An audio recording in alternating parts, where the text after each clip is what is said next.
Welcome to Implant Outlook, a podcast dedicated to the implant printing industry. Hello, this is Bob Neubauer, editor and content director of Implant Impressions. Welcome to the Implant Outlook podcast.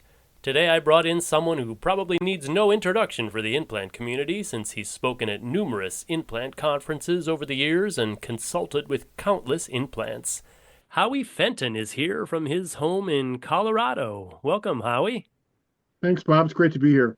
You and I have known each other for many years now, from traveling to the same events. You've been in the printing industry a long time, more than 30 years, I think, and you even ran a print shop, right? That's correct. I started making my career transition in 1987 when I was a scientist working in labs. And I started working at a Kinko's in your neck of the woods in Philadelphia, actually. That's right. And I was working in the lab during the day. And at night, I would be trying to create and this was when the Macintosh first came out, and I owned one. And a lot of people who were scientists were trying to create these charts of increase and decrease and response rates and all these other things. Started working in a Kinko's, and that's how I started actually consulting with people, is people couldn't get their files to print out in 87, 86, 87, and I was helping them sort of troubleshoot it and get their files to print out. So I was working for Kinko's from 87 to 88. I worked for a company called Precision Graphics, which was a typesetting company that was becoming a service bureau, 88 to 89. And then I took a job with Jersey Printing and Pubset in 89 to 90. So yeah, I've run a few print shops in my time. Wow. And I guess all that pre-press experience led you to become editor of Pre Magazine. That's right. I was the editor for Pre Magazine, and I was the associate editor for a magazine called the Magazine Design and Production. I worked for them between 90 and 94. And I think we met, Bob, you and I, at a Xerox event, if my memory serves correctly. I thought it was a Xerox event anyway, where they were introducing some 40-page per minute color device. And I don't know if I introduced myself to you or you introduced yourself to me, but I remember meeting specifically at one of those events. Yeah, well, that's when we started running in the same circles and going to those events. And I know you went on from there to work for a number of organizations, GATF, NAPL, PIA, InfoTrends. What kind of work did you do for them? When I started working for GATF, which was in 1992, they were based in Pittsburgh, and all of the consultants had responsibilities for training as well as consulting. So the first thing that you had to do, at least when I was hired, was I had to go through all of the trainings at GATF. You went through all of their programs so you could become a trainer. You'd be able to train for almost anything. That was not the main responsibility, though. The main responsibility that you had when you worked for GATF was to sell consulting services. So I worked for GATF from 92 to 2002, NAPL from 2002 to 2014, and then I worked for InfoTrends for about a year after that. So I was doing a lot of training and consulting for those organizations. When did you first start working with implants? I had to look that up. I knew that you were going to ask that question, so I had to go back and try to find out exactly when I did my first implant. And I've discovered that my first implant was done during my time with GATF, Yeah. actually. It was in the year 2000, where we had somebody running the department. His name was Ken King, and he was going out to the University of California. And he asked me to come along to be a subject matter expert to help with their pre-press. So Uh-huh. the first implant that I ever worked with was in the year 2000. Here we are in 2025, which Mm. puts me at like 25 years in the implant marketplace. But that was a really small assignment. Then in 2004, I was working for NAPL, and I was walking out of a presentation at the Graph Expo show in Chicago. Yeah. Somebody walked up to me and said, "Hey, I know that you work mostly with commercial printers. Would you be willing to do a full audit for us at the University of Toledo?" Which was a great place to start off working my first assignment. And then I added a lot of things like surveys and focus groups and things like that. But the one that really broke for me, that made it really sort of a significant change, was when I worked for the University of Michigan. Yeah. They weren't sure what they wanted to do with their implant. They were losing money, and they called me in. And I was bidding on a job, and at the time I couldn't actually make that first meeting, so I teamed up with Clint Bolte, Oh, and yeah. we worked on the University of Michigan. And that was a great assignment. I learned a lot in that assignment. And that was my first really big implant. And after that, things really took off from about, that was in 2006. It lasted several years, that assignment, until about 2008. But that's when I really started taking off, was in 2006. Well, what is there about implants that made you want to focus on that segment of the industry? It's a really good question, Bob. Believe it or not, and most people probably will not believe this, but commercial printers are very competitive and are always very concerned about you talking about what you're doing for them with somebody else. Every time I do an assignment, I'd have to sign a non-disclosure form, talk about what I could say, what I couldn't say. Right. What I really liked about the implant market, Bob, is that it's very friendly and it's very casual and it's easy to talk to people. You know, when you go to these events like the IPMA show, for example, people are willing to share everything that they're Yeah. doing completely. You know, it's one of the things. We had a loss here in the state of Colorado. We lost Mike Lincoln, as he was the Colorado State printer. Yeah. And Mike was just the epitome of a great implant manager. He was really good at what he did. Yeah. If he didn't know what he was doing, he talked to people and he learned. And when you talk to him, he was the easiest, most friendly person I've ever met to talk to. And he was one of the first people that I met in the state when I moved here 22 years ago, Well, and it was just a pleasure. And that has been true throughout my time working with implants. Is they're the most friendly, easiest going, nicest people in the world to work with, and that's really why I think I've been attracted to working with implants, because they're just really good people. yeah, they are. And of course, I've found the same in doing articles and all the things that I do with implants. Easily get information from them, and they're eager to help out. Looking back at some of the implants that you've consulted for, was there one where you feel like it really made a difference? Really made a difference. I would have to say the implant that I point to the most, where I think I really made the biggest difference, was at the University of Michigan. Hmm. So again, it was Clint Bolte and we did an analysis, and we found that they were losing money and had been losing money for years. And they said in no uncertain terms, "What do you think we should do?" And Clint and I were prepared for this.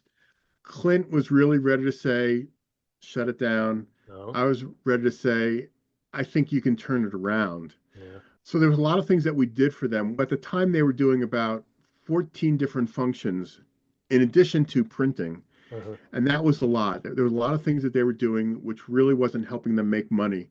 And one of the things that they asked us to do in our consulting was to we walked around to all the different departments. We walked all over the campus of the University of Michigan trying to sell these services to other divisions. And we were successful. Believe it or not, we were successful in selling a lot of these other services that they were doing. So one of the services that they were doing, for example, was they were doing all the scanning of documents. So you'd have a room where you'd have 4 or 6 people sitting around. They'd have these little tiny receipts.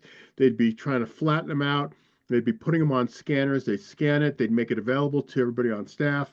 But it was an overwhelming task, and they didn't have enough people, and people weren't happy with the service. And we finally said, we think you should focus on these core competencies. Yeah. And they said, okay, we'll do that. And that really turned that place around. In fact, I get messages every once in a while from Roger Myers, who ran the University of Michigan print shop for Yeah. years, talking to me about what he's doing and what's next and how he's working with it. And that is the one implant that I can point to that I think I really made the biggest difference, because they were ready to shut that place down. They really Yeah. were. And the whole thing about shutting implants down is a great mystery to a lot of people, including myself. Yeah. You know, right after that assignment at the University of Michigan, I got another assignment with Michigan State, and they were doing pretty well. They were pretty close to breaking even. We had a plan in place where we were about to help them make more money. We were going to train their customer service reps to sell better. We were going to put in a contact management system that was going to send out emails to people, talking to them about all the new services they could offer. And we're right in the middle of doing that when the state said, we've had this tremendous deficit in revenue, and they just closed it right down. Oh man. And it's funny because I asked the person that was working there with, a year or two later, was it worth it to you? Was it worth it to close the Yeah. place down? And he said to me in no uncertain terms, you know something, Howie, I'll be perfectly honest with you. We never look back. We never look back to see if the decision that we made was a good decision or not. We just go forward and live with it. So the greatest impact, I think, was the University of Michigan. My greatest disappointment was Mm. Michigan State. Yeah, I could see that. Well, I'm sure a lot of them don't look back. They don't want to know what they lost. It's a shame. But we've both been observing implants, from the outside for many years. What are some areas that you think most implants could do a better job at, or opportunities they're ignoring? Anything come to mind? When I started working with implants years and years ago, I think the most important thing was to get work done quickly, to do it in good quality and to get it off of their desks. But I think over the years, a lot of technology has been introduced, and I think that a lot of implants are reluctant to invest in these technologies, these automation technologies that will really help them increase their productivity, reduce their turnaround time, increase their profitability. But I think that's really missing. In the last three implants that I worked with, I was talking all about you need a web to print system in here. It's Mhm. insane for you to have two or three or four people taking orders all day long. Yeah. It's insane for you to not really know how you're doing with your products in terms of a print MIS system. You should have a system that allows you to automate your pre-press functionality. So I think a lot of blocking and tackling is really missing. And I think that for a lot of implants, the people in charge have been in charge for a long time, and they're very concerned about how much money, how much they're charging the administration. And as a result, they don't want to charge the administration anything. Mm. So they're not really looking at things like a web to print system, which is, so important these days. Yeah. Everybody wants the ability to order something online or order something on their phone. They want to order something when they want to order it, how they want to order it, and see a list of things that they've bought before and reorder them if they need it, Right. or see how much it's going to cost, those sorts of things. So I think what I find the greatest missing thing is really the adoption of technology. Hmm. Print MIS and prepress PDF software has been around for over a decade now. And I think one of the things that I think is missing in more shops than I'd like to care to admit to is more automation, is automating more of your products and services. Yeah. Yeah, and we're on the same page with web to print, and yet I know I have seen many implants and visited some that are just doing the emailing of jobs and for the hot folders, but mostly emailing. Just talked to one implant, in fact, that had just added a digital storefront after years of emailing files, and she said she had no idea how badly they needed it until they got it. It's the kind of thing where, yeah, you can just go on getting your jobs through email and say it's fine. But once you get a web to print system, you realize, oh, how did we do without this? And it's just so surprising that people are not implementing that more or better. I'll tell you a funny story. So there was an implant that I worked with. It was one that you've been to. Hmm. At the time, it was in an old basketball court, Oh yeah. and I was hired there because they were losing money. And I looked at what they were doing, and what they were doing was pretty good for a small shop. They were doing a lot of work. They worked really hard. But what I noticed was that I did a survey and a focus group there, like I do with most of my assignments, and I found out that the people hated the web to print solution. They had this really Hmm. inexpensive, cheap web to print solution, and people hated it. Yeah. And they didn't want to send work through the web to print solution. And that's one of the main reasons that they were getting complaints, that administration was getting complaints from their users, was because they hated the web to print solution. So in my report, I said, you should really update your web to print solution or get a new one. They did, and they turned everything around, and things are much better these days. Yeah. But, either not using a web to print solution or using an inexpensive web solution where people hate it is Hmm. just devastating for an Yeah. implant. Uh, well, are there other types of automation beyond web to print and MIS that you feel are lacking at implants? We're really starting to see the acceptance of inkjet. I think that the transition from web-based inkjets to sheet-fed inkjets is Mhm. really going to have a revolutionary change in the printing marketplace. We used to talk about how many pages you needed to print per month to Right. cost justify buying an inkjet press. Yeah. And it was an incredibly high number. It really was. It was a number that was like, 10 million pages a year or something like that was needed to be able to cost justify going out and buying an inkjet press.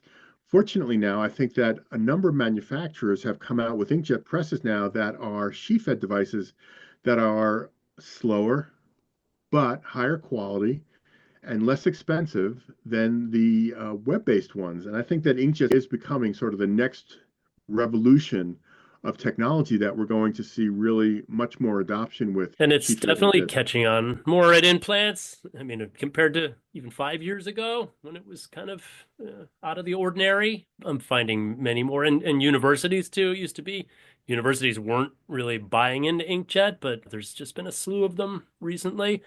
What positive changes have you seen in the way implants are being managed over the past 10 years? Have you seen any trends that are really positive among implants?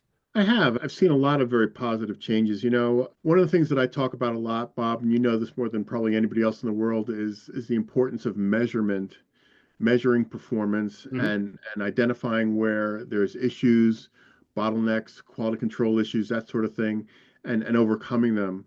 And years and years ago, when I started off in the industry, there was very few companies that were actually measuring performance. And oftentimes they didn't have the right tools in place. So you might need a print MIS system with, in the old days we used to have keypads where as work went through the shop, you'd go to a keypad. Each Right. person that was working on the job, you'd sit there for 5 minutes, you'd be punching in these buttons, and sometimes it took you longer to punch these buttons in for the job number and how much material you used and how much time it took. Yep. But now we're starting to see barcode recordings that you can shoot. You can just zap a barcode for your name, zap a barcode for how much material you used. So we're seeing a lot more measurements now in implants and in commercial printers as well. And I think that the trend towards more measurements, the trend towards benchmarking performance, Hmm. looking at things like sales per employee ratio, implants are usually in the range of about $100,000 to $180,000 per employee. And that's a good measurement to use. And I think the whole trend towards measuring and benchmarking performance, I Yeah. think that's come a long way in, the last 38 years that I've been working as a consultant. So I think measurements and taking actions on those measurements. I remember an assignment where I went in and I asked people if they were measuring things, and they somebody walked out of the room and came back and they had a big thick book and they drop it on the table, and I'd say, okay, that's great. You've got great measurements. Now, what are the actions that you're Hmm. taking Right. from these from these measurements? Yeah. And it's like everybody's face went blank, and I said, oh my gosh, I'm in trouble now. And they said, isn't it enough that we're just measuring? No, it's not enough that you're just measuring. You've got to measure and take action on those measurements to improve your performance. So I think that's come a long way. I think the use of measurements, the use of benchmarks, and trying to improve performance has come a long way over the years. Yes, I've seen that too. But on the other hand, what are some things that many implants are doing wrong, areas where they could improve? I think the reason that I get called more than any other reason, usually by an administrator, is a Mhm. financial question or a financial issue where the implant's just not breaking even. And that's a real challenge. When you're running an implant, you've got a lot of different things that you've got to try to control. You really want to make sure that you're delivering quickly. You can't go to a local shop and get it quicker than you could, because just by going off campus right away adds a day to the process, at least one day, sometimes 2 days to the process to get something done. So you want to make sure that you can do things quickly. You want to do things in high quality. But then at the end of the year, you've got to make sure that you're breaking even, right? You've been following this and surveys for years where we look at how many implants are trying to break even, how many implants are trying to make money, how many implants are trying to get close to break even. And we're seeing over the course of years that more and more implants are trying to break even financially. And I think that's the greatest issue because it's getting tougher and tougher to break even financially. And there's something that I started talking about, I don't know, maybe 6 or 8 years ago, about using market-based pricing as opposed to budgeted hourly rate pricing. So let me Mhm. explain what the difference there is. So most of the time we look at how much it costs to manufacture something, and we go through this process called the budget hourly rate analysis. And then we say, okay, it costs us this much to make it. We want to add a little bit more to that, and hopefully that'll help us break even. Well, it almost never does because you add 10% to it. At the end of the year, you make enough mistakes where you're not covering that 10%. Hmm. So I think that the move towards more of a commercial business mindset, which is sort of charging more where the market is charging more. So charging more for large format, charging more for variable data printing, charging more for these services that have more value, I Yeah. think can really help the implants get out of this financial hole. But oftentimes, especially in state-run organizations, but there's also universities that are also run like a state organization where they're mandated. I just got done with one recently where they're mandated to only break even. Well, I don't think they're charging enough to break even, and they really need to change from sort of this budget hourly rate analysis of let's charge 10% more than it costs us to more of a market-based pricing strategy, if that makes sense. Does that make sense? Yeah. Have you ever encountered implants that are just reluctant to raise their prices? Because I run into that where they've had the same price for it seems like 10 years and they just don't want to raise it because they're worried about people getting mad at them. Oh yeah, all the time. The people are very concerned about, how much they're charging, and they don't want their customers to be unhappy with them if they raise their prices. Well, the Yeah. fact of the matter is, if you do competitive price analysis, and that's another thing that I do in a lot of the work that I do, competitive price analysis, you're way behind what you can buy things for. And what they often do, I think, a lot of implant managers, is they listen to customers who compare them to online service providers. Now, Yeah. online service providers are like the cheapest guys on the Right. block, right? They do so much volume that they can charge less for it. Well, I don't think that's a fair comparison. I don't think it's a fair comparison for an implant to compare themselves price wise to an online shop. All of the comparisons that I do price wise are to local printers in that area. Anytime that somebody calls you up and they say, hey, look, I can buy it for less from XYZ company online, Right. you say, well, that's not really a fair comparison. It's going to take you more days to get it than it will take us to do it, that sort of thing. So Yeah. I do find a lot of implants that are very reluctant to raise their prices, and then I think they should raise their prices. A well-run implant will change their budget hourly rate numbers and their pricing every year. Hmm. But that's all too rare, to be honest with you, because most people don't have the time or the energy or necessarily the expertise to go out and change their budget hourly rates and keep track of how much it's costing to do it on the outside. But that's really what best in class is to update your budget hourly rates, what you're charging and how much is being charged on the outside. But unfortunately, that's just not done by a lot of implants. Yeah. Good advice, though. Are there any opportunities you've noticed that implants are missing out on, maybe services or methods you see in the commercial business that implants aren't seeing? There's a lot of opportunities that I think are being missed. We talk about them all the time in the research that we do, and the research that I do, the research that NAPCO does, the research that InfoTrends does. There's all these growth opportunities. You just have to decide which ones you want to go after and go after each one of them. There's the trinkets and trash one, right? Where you're putting your name on a pen. We prefer to say promotional products rather than trinkets and trash. Sorry about that. Well, you know what? The advantage of that, of course, is that there's no investment required for that. You make a deal with one of these companies that sell these products, and Yeah. that's really low cost, low risk investment. You can also, do your own clothing line if you want to. There, you want to start off small. You want to have a limited cost of doing it, so that's something else that you can do. Variable data printing is still, it's funny because we've been talking about the value of variable data printing since I started off in this industry, wrote about it in the first digital printing book that I wrote as sort of the next big thing. But there are people that really like to do variable data printing. There's implants that can sell mailing services very successfully. So there's a whole swath of value added products that you can offer that can help you Yeah. really increase the amount of money that you make. I really believe every implant should be looking every year at introducing a new product or service to see if they can make more money. Because again, the Yep. thing that results in my phone ringing more than anything else is a loss financially. So you've got to always be looking for ways to make more money. Yep. But despite showing their value, we still see implants being closed. So is there any lesson that you could draw from an implant closure that you're familiar with that could help other implants? Maybe something that they didn't do at an implant that was closed that could have had an impact? It's going to sound very self-serving, and I apologize for it, but you really want to get a fresh set of eyes on the motivation behind them closing down. Mm-hmm. Because in more cases than not, when I'm called to do an evaluation and I say, this is what they're saying, and this is what I'm saying, in many cases, it's very different. Mm-hmm. It's really very different.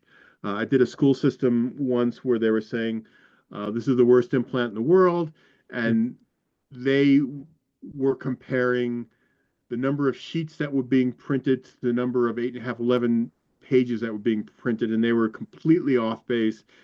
That school system implant was actually world class in their productivity, and the local guy that they got to analyze their productivity just was completely wrong in all of the conclusions that he made. Wow. So I really think that you want to get a fresh set of eyes. And I apologize. I know that sounds self-serving, but oftentimes the analysis that's done is one where the end result is already known, and they're just trying to make a case for it. Oh, yeah. Well, what does the future hold for implants? Any big changes or challenges you see that lie ahead for them? I think that a well-run implant is something that is really cherished within an organization, really cherished within an organization. And there's a lot of them out there. There's a lot of implants out there that people just absolutely love and want to continue working with. I think that the challenges will continue to be, in my opinion, mostly financial in nature. And I think that the implants just really need to constantly be looking for ways to decrease their turnaround time, add more products and services, and add more value-added products and services that'll help them break even. Good advice and a great conversation, Howie. I appreciate you talking to me today, and it's been great catching up with you. Bob, it's always a pleasure to talk to you. I enjoy every conversation we've ever had. I know that's saying a lot, but it's absolutely true. I do. I appreciate everything that you do for the industry. You're a tremendously hardworking guy. And as someone who was the editor of a magazine, I think I know better than most how tough it is to keep people happy. So good job. Well, thank you, Howie. And hopefully we'll get to run into each other a few times this year at some of the implant events. Thanks, Bob. You have a good day. Thanks for listening to the Implant Outlook podcast.